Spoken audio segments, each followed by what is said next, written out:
As a law enforcement executive and a law enforcement leader, we have to take a look at how we are structured, how we're situated. We don't have a lot of resources, nor do we have a lot of funds. So to get the job done for the public safety and the public welfare, we've expanded our borders. We've expanded our borders to include the private sector. The private sector has resources, the private sector has the money and the training and the personnel. So what we've done is we've kind of networked with them to come up with a committee to be able to respond to not only law enforcement related initiatives, but also any other natural disaster or any other disaster that may occur in our community.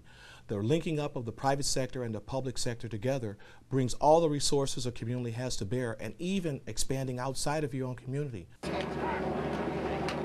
By the noon hour, police were on the scene at the main gate outside the Wixom assembly plant with SWAT units in search of a gunman still at large. I can go back to the Wixom incident, where once again it was in Wixom, which is a small western Oakland County community, where I wound up being the incident commander. I had 2 officers shot that day. We responded to the scene, and because we had prior partnerships with Ford Motor Company and their staff, and the gas companies and the light companies and all the other companies, even with the television stations, because I used their helicopter to get up on over the site because we had no police helicopter. Those are the type of personal relationships that you develop when you sit down as law enforcement and the private sector, and you sit down at the big table and discuss what you can do for one another. There is no way law enforcement is going to be able to handle this by ourselves. We're going to need all the resources of anybody who has any resource that can sit down at that table to help us solve the problem and help us save lives.